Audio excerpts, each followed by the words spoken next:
Assalamualaikum warahmatullahi wabarakatuh. Perkenalkan, nama saya Irham Siful Qulub, mahasiswa Universitas Mercu Buana, Fakultas Teknik, Prodi Teknik Industri, dengan nomor mahasiswa 41621010027. Di sini saya akan mempresentasikan tugas ujian akhir semester mata kuliah Kewirausahaan 1 dengan dosen pengampu Bapak Agus Supriyanto, SE, M. Di sini saya akan mempresentasikan proposal bisnis yang telah dengan judul Produksi Telur Asin dengan Merek Sedap. Baik, teman-teman. Pada slide pertama ini, saya akan membahas latar belakang bagaimana saya membuat proposal bisnis yang saya presentasikan ini. Pertama, ada isu atau masalah, yaitu banyak sekali calon pekerja yang berkeinginan untuk bekerja di instansi pemerintahan atau swasta. Yang kedua, lapangan pekerjaan saat ini sangat terbatas. Yang ketiga, terjadilah banyak pengangguran. Apa solusi-solusi yang muncul setelah adanya isu atau masalah? Yaitu pertama, harus mampu berpikir kreatif dan inovatif. Kemudian, mampu membaca peluang yang ada. Yang ketiga, harus pandai memanfaatkan peluang tersebut sesuai dengan kemampuan yang dimiliki. Yang keempat, tidak terfokus hanya pada satu jenis pekerjaan saja. Kemudian, apa sih tujuan utama saya membuat proposal telur asin ini? Tujuan utamanya yaitu untuk mengatasi sebagai wawasan orang-orang untuk mengatasi meningkatnya jumlah pengangguran sebagai kegiatan wirausaha untuk membantu usaha-usaha dalam memenuhi kebutuhan masyarakat yang banyak. Kemudian slide selanjutnya yaitu membahas gambaran umum dari proposal bisnis yang saya buat. Pertama, keutamaan produk. Keutamaan produk dari telur asin ini adalah mempunyai daya tahan terhadap kerusakan yang lebih tinggi dibandingkan telur mentah. Kemudian, perkembangan industri telur asin akan mendorong perkembangan peternakan bebek. Yang ketiga, yaitu industri telur asin juga dapat mengurangi ketergantungan terhadap sumber protein mahal seperti daging. Selanjutnya adalah value proposition yang unik. Pertama, functional benefit, manfaat fungsinya. Dari produk ini, fungsi manfaatnya adalah telur asin sebagai sumber protein yang mudah didapat dan berharga relatif murah. Yang kemudian ada emotional benefit, yang mana telur asin yang kami produksi berbeda dengan telur asin lainnya. Aneka aroma dan aneka rasa, seperti rasa original, rasa pedas, dan rasa rendang. Kemudian telur asin kami juga memiliki merek, yaitu merek sedap. Selanjutnya adalah kebutuhan pasar, yang mana konsumen terbesar produk telur asin masyarakat menengah ke bawah, karena telur asin dapat dijadikan sebagai protein hewani yang murah. Kemudian, di samping untuk konsumen rumah tangga, Konsumen lainnya yang sangat potensial adalah restoran, rumah makan, kapal-kapal laut, rumah sakit, asrama-asrama, perusahaan jasa, boga, dan sebagainya. Slide selanjutnya adalah analisis SWOT. Sebagai acuan untuk menghadapi persaingan dalam bidang usaha dan kemampuan wirausaha terhadap lingkungan atau pesaing melalui SWOT.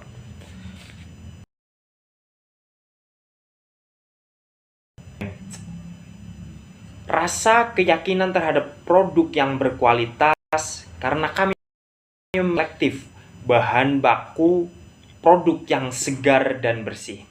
Selain itu, kepercayaan kami pada strategis yang menurut kami dapat menguntungkan usaha. Selanjutnya, dari poin kekuatan atau strength, yaitu rasa telur asin itu lebih enak dibanding telur ayam. Gizi telur asin lebih banyak kalau dibandingkan dengan telur ayam. Serta telur asin ada capnya sehingga lebih terpercaya. Kemudian poin selanjutnya adalah kelemahan atau weakness. Terdapat kelemahan dalam usaha produk telur asin ini. Pertama, produk mudah ditiru. Selanjutnya, harga bahan baku tidak stabil. Telur asin seringkali ada bau-bau yang tidak sedap. Harga telur asin mahal, sehingga telur ayam lebih banyak yang dibeli. Modal yang diperlukan untuk membeli telur asin terlampau banyak. Kemudian proses pembuatannya juga sangat lama. Dan terakhir, banyak jasa-jasa yang harus digunakan sehingga pengeluaran tinggi. Poin ketiga yaitu peluang atau opportunity. Perkembangan industri telur asin akan mendorong perkembangan peternakan bebek. Kemudian akan berdampak kepada peningkatan pendapatan para peternak bebek yang umumnya merupakan masyarakat pedesaan. Industri telur asin juga dapat mengurangi ketergantungan terhadap sumber protein mahal seperti daging. Poin keempat yaitu ancaman atau threat. Antara lain, ancaman dari produk kami, dari usaha kami, yaitu persaingan yang tidak sehat, bahan baku yang tidak stabil, adanya produk serupa dengan kualitas baik dan harga murah sehingga menjatuhkan produk sendiri.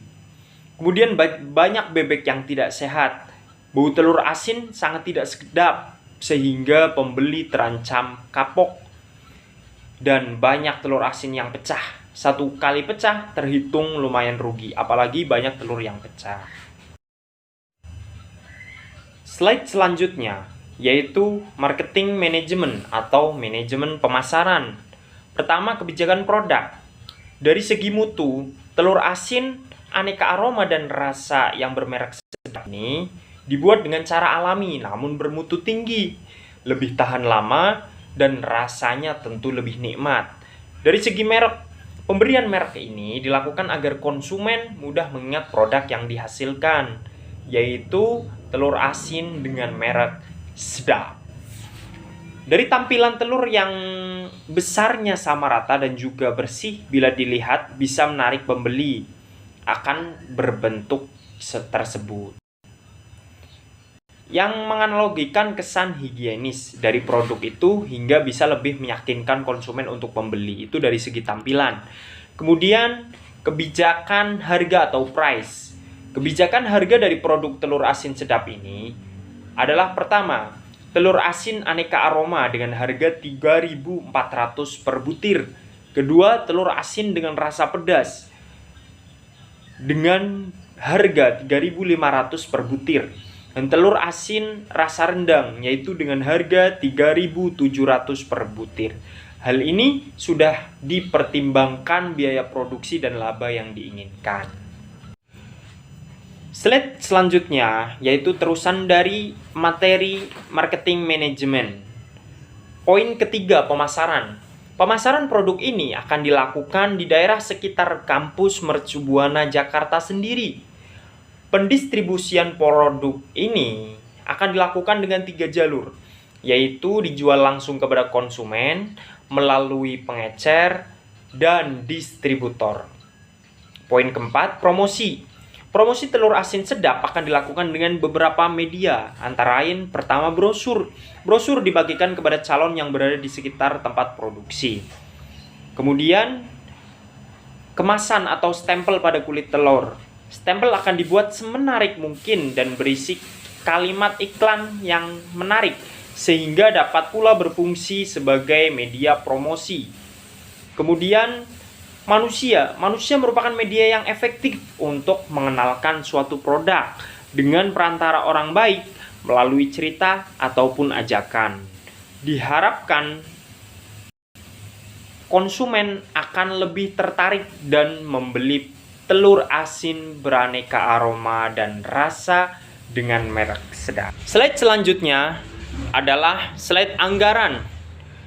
Pertama, membahas tentang peralatan penunjang, yaitu sebagai modal awal, dengan rincian sebagai berikut. Jumlah awal untuk modal yaitu Rp485.000. Kemudian untuk perizinan dengan rincian sebagai berikut dengan jumlah Rp4 juta.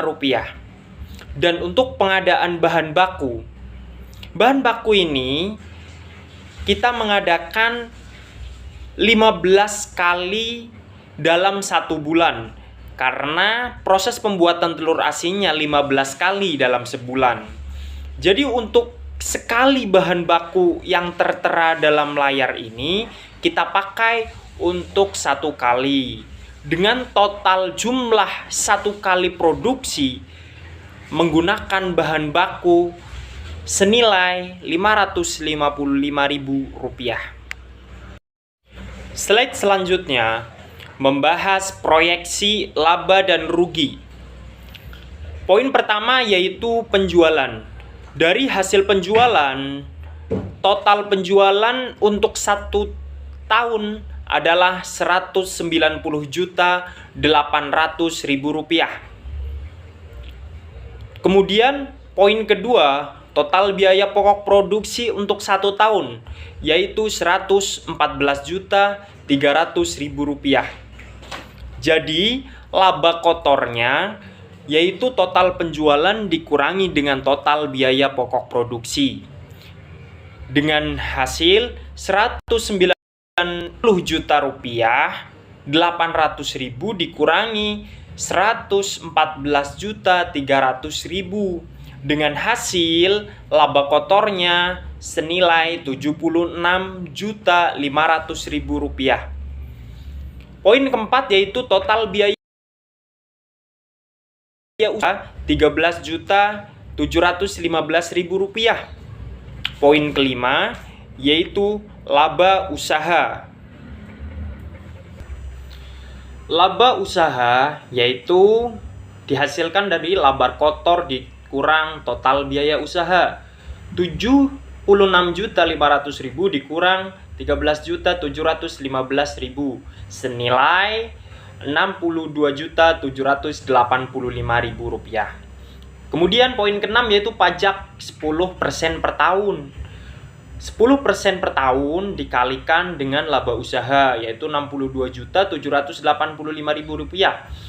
Maka setelah dikenai pajak, pajak 10% per tahunnya yaitu Rp6.278.500.000. Yang terakhir adalah laba bersih. Laba bersih yaitu laba usaha dikurangi pajak.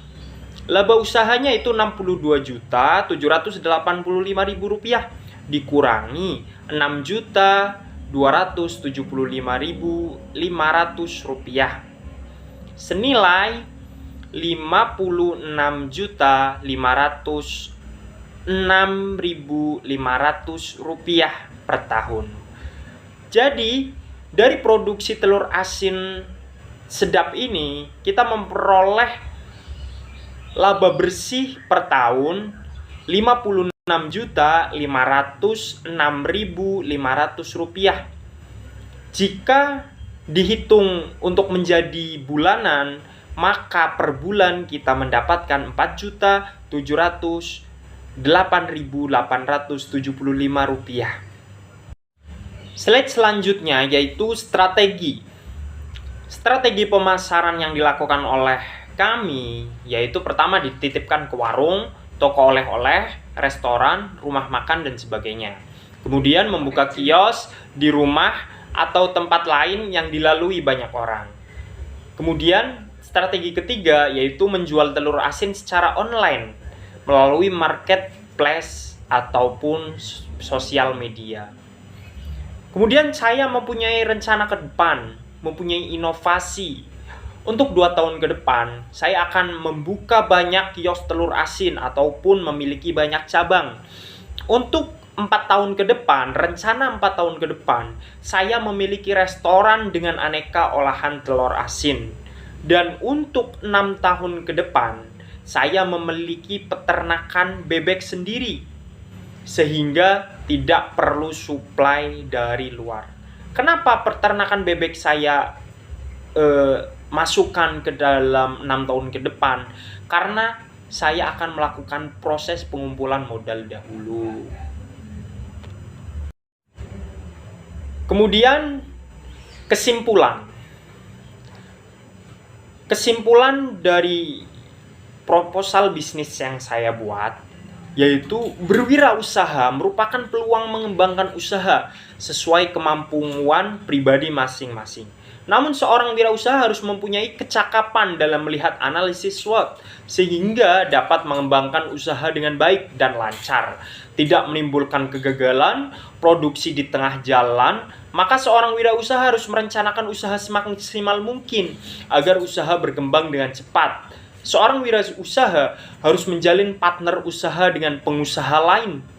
Tidak hanya mendirikan usaha sendiri, tapi rintislah usaha bercabang agar kelangsungan usaha berpotensi meluas.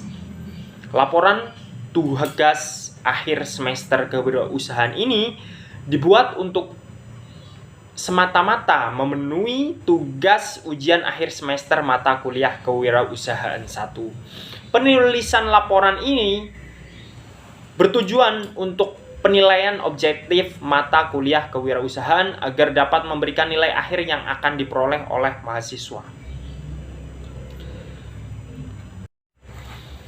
Slide terakhir yaitu slide penutupan. Saya mengucapkan banyak terima kasih keluangan waktunya untuk menonton video saya ini. Saya terima kasih kepada dosen pengampu Bapak Agus Supriyanto. Semoga ilmu yang diberikan kepada saya dan teman-teman bermanfaat untuk kehidupan. Dengan harapan saya menjadi wirausahawan yang hebat serta mampu memajukan bangsa tercinta kita. Salam wirausaha.